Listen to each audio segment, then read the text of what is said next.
Buen día, queridos hermanos. Quiero en esta grabación poder inducirles a buscar en su Biblia y hacer suyas las promesas de Dios. Por cuestión de tiempo y la abundancia de las promesas de Dios, hemos de ver algunas y notar que algunas son directas y otras son más inteligibles al consultar los contextos de la palabra de Dios, pero siempre comprensibles bajo la bendición del Espíritu Santo de Dios. Señor, danos sabiduría para encontrar tus promesas y hacernos merecedores de ellas.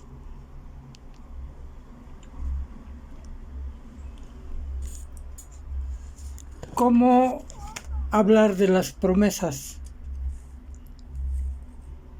Podemos hablar de lo que sabemos, de lo que leemos, de lo que estudiamos, de lo que nos han enseñado, etc. Les confieso que si bien he leído la Biblia, he encontrado muchas promesas. No las he contado personalmente, pero alguien me dijo un número que yo no he constatado, pero este número es de 3.565 promesas escritas en la Biblia, cosa que, repito, no he constatado. He visto muchas a través de la lectura de la palabra de Dios, mas la que recuerdo que me impactó es la que Dios, nuestro Padre, anuncia en el mismo momento en que está expulsando del paraíso a Adán y Eva. Y esta es el anuncio del Salvador de nuestra vida eterna. Aquella frase de pondré enemistad entre tu simiente y la simiente de la serpiente. Esa promesa hecha con autoridad y amor que solo Dios podía emitir y de la cual podemos y debemos estar agradecidos y felices, pues se ha cumplido y está escrita y corroborada a través de toda la Biblia y es dada en el mismo Génesis. Lógicamente, todas las promesas de Dios tienen condición de vivir como Él lo dispone. Son leyes y órdenes que nos llevan a santificar y disfrutar de buena vida. También está dándonos la promesa de vida eterna con Él.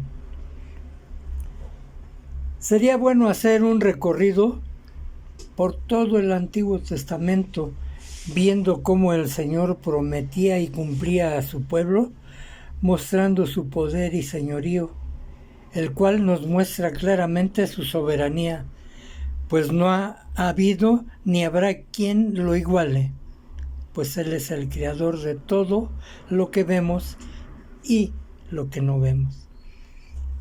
Dicho lo anterior, me remitiré al Nuevo Testamento para ver algunas de las promesas de nuestro Dios a todos los que le amamos y adoramos. Recordemos que la voluntad de Dios es cumplir todas sus promesas y, como les decía anteriormente, el Salvador tan necesario llegó y cumplió con el encargo de instalar su reino y pagar con su vida el precio del pago por nuestros pecados. Visto esto, sabemos que Dios es fiel. Entonces, esa fidelidad sabemos que es la capacidad, el poder, la virtud de dar cumplimiento a las promesas. Únicamente veremos un pasaje del Antiguo Testamento y así lo veremos. ¿Cómo puede repercutir la promesa de Dios dada a Israel en las realidades del mundo actual? Vemos el porqué. La razón por la que puede ser una de las más famosas es porque es la lectura donde Dios promete la tierra de Israel a Abraham y a sus descendientes.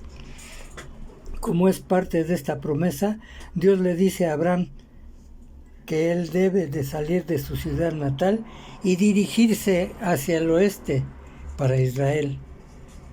¿Cuál es nuestro compromiso como hijos de Dios?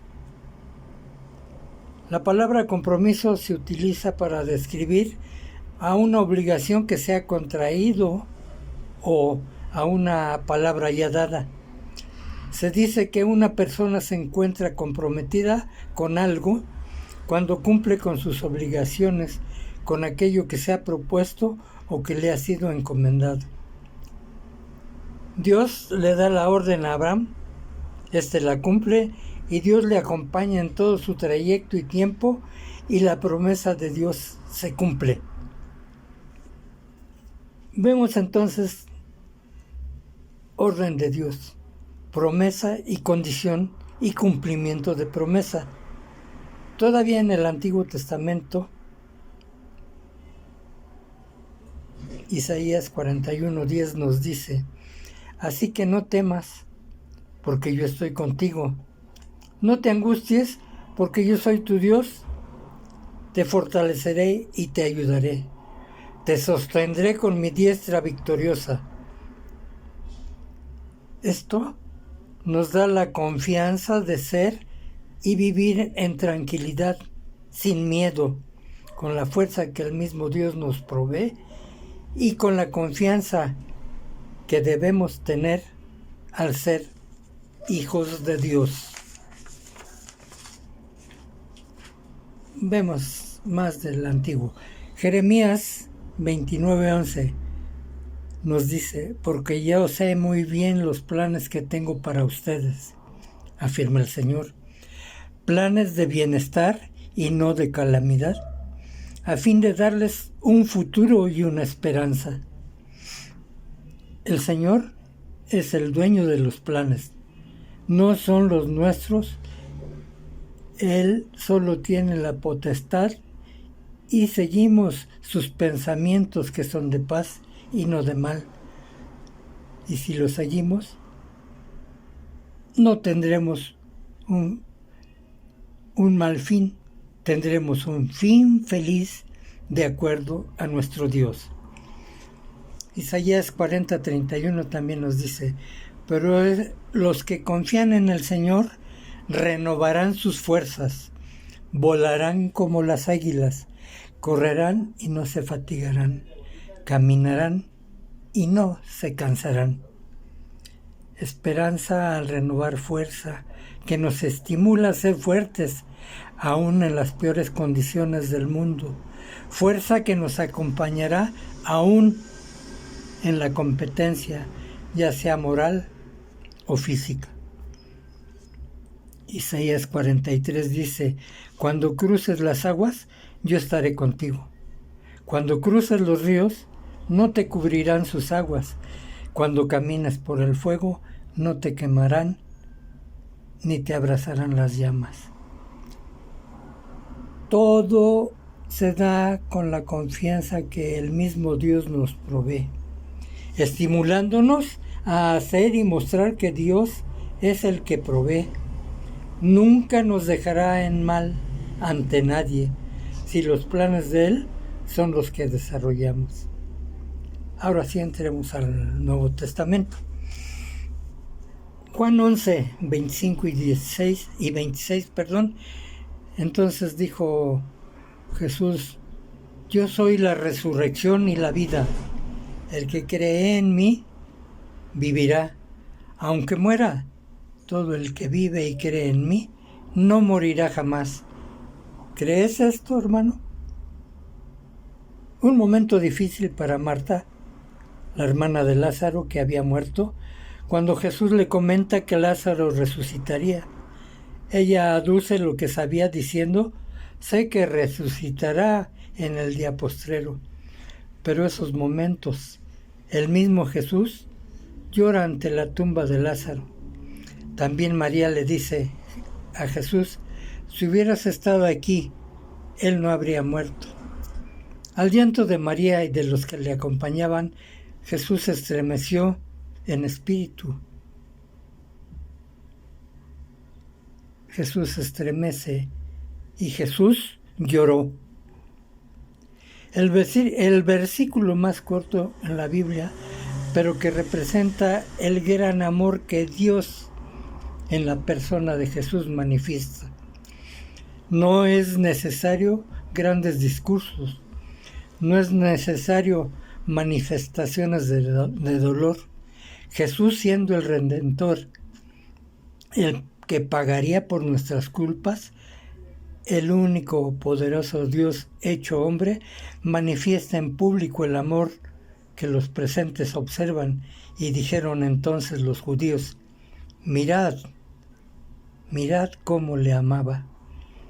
Hicieron sus comentarios también diciendo algunos de ellos: ¿no podría este, que abrió los ojos del ciego, haber hecho que Lázaro viviera? Jesús mismo, al orar, le dice al Padre Dios: Padre, gracias te doy por haberme oído. Sigue Jesús conminando a la gente a creer en Dios y sus promesas. Habla Jesús y dice: Lázaro, ven fuera. Lázaro, resucita. Promesa cumplida. Primera de Pedro 5:10 nos dice: y después que ustedes hayan sufrido un poco de tiempo, Dios mismo, el Dios de toda gracia que los llamó a su gloria eterna en Cristo, los restaurará y los hará fuertes, firmes y estables. Sí, sufriremos, pero nunca compararemos nuestro sufrimiento con el que padeció Jesús por nuestras culpas.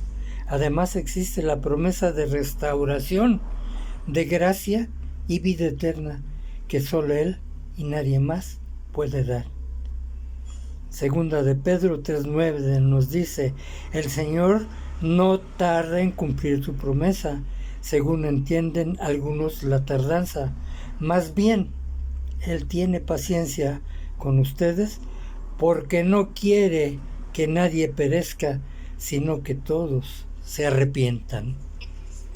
¿Qué podemos decir del amor de Dios en sus promesas, si Él mismo es paciente, dándonos todo el tiempo para que procedamos a la conversión, para que nos hagamos partícipes de la salvación que Él mismo ha preparado para nosotros?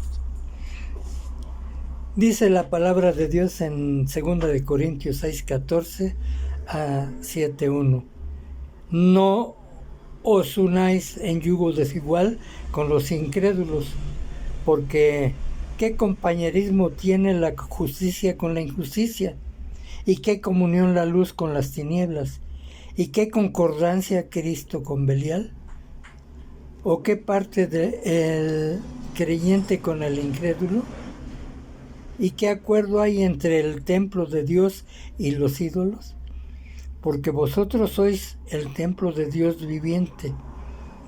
Como Dios dijo: habitaré y andaré entre ellos, y seré su Dios, y ellos serán mi pueblo. Por lo cual, salid de en medio de ellos y apartaos, dice el Señor, y no toquéis lo inmundo, y yo os recibiré. Y seré para vosotros por Padre, y vosotros seréis mis hijos e hijas, dice el Señor Todopoderoso. Así que, amados, puesto que tenemos tales promesas, limpiémonos de toda contaminación de carne y de espíritu, perfeccionando la santidad en el temor de Dios. Purificación, santidad, temor. Lo marca totalmente el texto citado. No hay más camino que el que nos marca la palabra de Dios, y si todo le pertenece a Él, qué mejor oportunidad que esta para recibir las promesas que en su palabra están. Reconoce, por tanto, que el Señor tu Dios es el verdadero, misericordioso, fiel y único Señor de señores. Reconozcamos, pues, y obedezcamos sus consejos y disciplinas que nos harán acreedores de sus promesas. Disfrutemos de todo lo que Él tiene en sus planes para nuestras vidas. Deuteronomio 7:9. Reconoce por tanto que el Señor, tu Dios, es el Dios verdadero, el Dios fiel, que cumple su pacto generación tras generación y que muestra su fiel amor a quienes lo aman y obedecen sus mandamientos. Mateo 7:7. Pidan y se les dará, busquen y encontrarán, llamen y se les abrirá. La ley nos ordena actuar y a cada acción nos da una recompensa, gracia que con fidelidad nos imparte. Apocalipsis 3:20 dice: mira que estoy a la puerta y llamo. Si alguno oye mi voz y abre la puerta, entraré y cenaré con él y él conmigo. Todo nos es dado solo con la obediencia a Él. ¿Qué mejor que compartir los alimentos con el Señor Dios? Escuchemos su voz y dejemos entrar su deidad en nuestras vidas. Primera de Juan 3:23 nos dice: queridos hermanos, ahora somos hijos de Dios, pero todavía no se ha manifestado lo que habremos de ser. Sabemos, sin embargo, que cuando Cristo venga, seremos semejantes a Él, porque lo veremos tal como Él es. Todo el que tiene esta esperanza en Cristo se purifica a sí mismo, así como Él es puro. Perteneciendo a la familia de Cristo, hemos de pugnar por la purificación de nuestro ser, pues en el cielo deberemos ser semejantes a Él. Siempre hemos de estar pendientes de su palabra y practicar la limpieza carnal y espiritual, que son básicas para aspirar a su reino eterno y su compañía. Segunda de Pedro 1:4 nos dice: así Dios nos ha entregado sus preciosas y magníficas promesas para que ustedes, luego de escapar de la corrupción que hay en el mundo debido a los malos deseos, lleguen a tener parte de la naturaleza divina. Promesa de recompensa que Dios nos da, siempre que nuestro deseo nos acerque a Él y nos aleje del mundo con su concupiscencia. Primera de Timoteo 4:8. Pues aunque el ejercicio físico trae algún provecho, la piedad es útil para todo, ya que incluye una promesa, no solo para la vida presente, sino también para la venidera. Es bueno el ejercicio físico, mantiene nuestro cuerpo en buena salud y fuerza, mas la exigencia de Dios para recibir la promesa es la piedad, que también nos sirve en lo físico, pero que nos acerca a la buena vida venidera. Josué 23:14 nos decía: por mi parte yo estoy a punto de ir por el camino que todo mortal transita. Ustedes bien saben que ninguna de las buenas promesas del Señor su Dios ha dejado de cumplirse al pie de la letra. Todas se han hecho realidad, pues Él no ha faltado a ninguna de ellas. Josué mismo, el que vivió grandes batallas ya en las postrimerías de su vida, encara al pueblo y les recalca cómo Dios, durante todo el tiempo que ellos fueron fieles a las promesas de Dios, éstas se cumplieron y acompañaron a sus gentes. Después les dice: pero sigan cumpliendo a Dios para que Él no les desampare. Como vemos, desde el principio de los tiempos, el Señor ha dado promesas, pero sí ha condicionado estas al buen comportamiento con Él y con los que nos rodean. Nos habla de piedad, de perdón, de amor, de todo lo que su Santo Espíritu nos ha dotado para vivir una vida santa y agradable a Él. Por tanto, hemos de conocer sus promesas, las cuales nos dan premio divino, pero también hemos de ser merecedores por la observancia de sus reglas y la práctica de las condiciones impuestas para bien de nuestras vidas actuales y aún la vida venidera. Serían miles de cuartillas para examinar todas las promesas de Dios. Estoy en espera de que si en algo les estimula la lectura de estas pocas, pongan su disposición para encontrar las muchas más que están escritas en la Biblia, que es palabra de Dios. Que el Señor, nuestro Dios, les bendiga ricamente. Gracias, Padre Santo, porque tu palabra, tu promesa y tu amor nos rodean. Permítenos ser hijos reales de un Dios puro, verdadero, magnífico, magnánimo, misericordioso, al cual nos debemos y queremos convivir con Él. Gracias, Dios, por todo tu amor, por tus promesas y por nuestro futuro contigo. En Cristo Jesús, gracias, muchas gracias. Amén.